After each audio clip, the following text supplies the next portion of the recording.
एक आदमी ने दुनिया की सबसे खतरनाक सुपर राइफल बना ली थी। जब उसने उसकी ताकत टेस्ट करने के लिए सामने की कंक्रीट दीवार पर गोली चलाई तो दीवार पर सिर्फ एक छोटा सा निशान दिखाई दिया। सबको लगा कि बंदूक बेकार है, लेकिन दीवार के पीछे का पूरा कंक्रीट आर पार हो चुका था। यहाँ तक कि पीछे एक बहुत बड़ा गड्ढा भी बन गया था और उससे भी दूर खड़ी एक बिल्डिंग को गोली से नुकसान पहुंच चुका था। हथियार को और ज्यादा ताकतवर बनाने के लिए आदमी उसमें एक नई बैटरी लगा देता है। फिर वो अपने पार्टनर से कहता है कैमरा ऑन करो। जैसे ही वो सामने फायरिंग शुरू करता है, दूर बना एक स्टील ब्रिज कुछ ही सेकंड में गिर जाता है। इस वीडियो को लेकर वो लोग मिलिट्री ऑफिशियल्स के पास जाते हैं ताकि हथियार को बहुत ऊंची कीमत में बेच सके। लेकिन एक अधिकारी को वीडियो पर शक हो जाता है। वो साफ कहता है हथियार को फायरिंग रेंज में लेकर आओ। जब अधिकारी आदमी के हाथ में खिलौने जैसी गन देखता है तो वो उसे मजाक की नजर से देखने लगता है, लेकिन आदमी शांत रहता है। वो एक भारी टैंक पर निशाना लगाता है और ट्रिगर दबा देता है। जैसे ही अधिकारी उस हथियार की ताकत देखता है वो हैरान रह जाता है। वो तुरंत पूछता है इस हथियार और इस टेक्नोलॉजी के कितने पैसे चाहिए। आदमी सीधे जवाब देता है $100 मिलियन।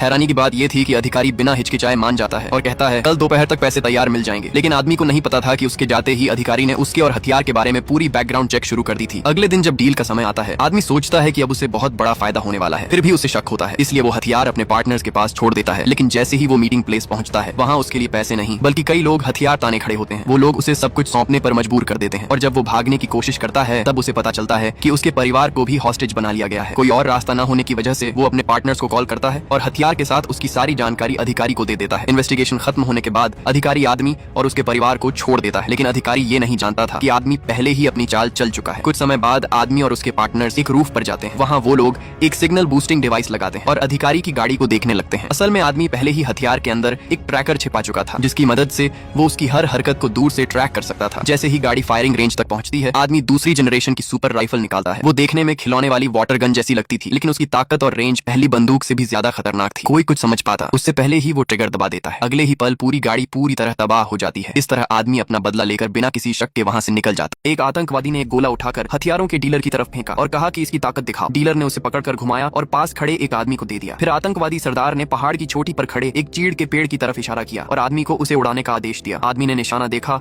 और तुरंत मोर्टार सेट करना शुरू कर दिया। सरदार उसकी तेजी और आत्मविश्वास देखकर हैरान रह गया। उसे उम्मीद नहीं थी कि कोई मोर्टार को इतनी प्रोफेशनल तरीके से चला सकता है। सरदार कुछ बोल पाता उससे पहले ही आदमी ने फायर कर दिया। गोला हवा में गया और सीधे पेड़ पर जाकर फट गया। ये सब सिर्फ 2 मिनट के अंदर हो गया। सरदार को लगा शायद ये सिर्फ किस्मत थी। उसने आदमी को दूसरा गोला दिया और इस बार उससे भी मुश्किल निशाना चुना। अब उसने पहाड़ पर 10 बजे की दिशा में मौजूद एक चट्टान की तरफ इशारा किया जो मोर्टार की लगभग आखिरी रेंज पर थी। आदमी समझ गया कि सरदार उसे फेल करना चाहता है, लेकिन उसे अपनी स्किल्स पर पूरा भरोसा था। उसने ध्यान से मोर्टार एडजस्ट किया और फिर से फायर कर दिया। गोला एकदम परफेक्ट आर्क बनाते हुए गया और सीधे निशाने पर लगा। अब सरदार सच में चौंक गया। उसे उम्मीद नहीं थी कि वो आदमी इतना खतरनाक एक्सपर्ट निकलेगा। हथियारों के डीलर ने बताया कि वो आदमी पहले आर्टिलरी यूनिट का सबसे बेहतरीन मोर्टार ऑपरेटर था। जब वो फायर करता था तो ऐसा लगता था जैसे गोलों की भी आंखें हों, लेकिन फिर भी सरदार पूरी तरह संतुष्ट नहीं हुआ। उसने आदमी का सबसे कठिन टेस्ट लेने का फैसला किया। सरदार अकेले पहाड़ पर चढ़ गया और एक चट्टान पर खड़ा हो गया। फिर उसने आदमी से कहा कि उसके पीछे बने गोल निशान के अंदर गोला दागो। उसने कहा कि अगर वो सफल हो गया तो वो उनके सारे हथियार खरीद लेगा। आदमी तुरंत मान गया। इतनी बड़ी डील का मतलब था बहुत बड़ा कमीशन, लेकिन सरदार के आदमी घबरा गए। निशाना इतना करीब था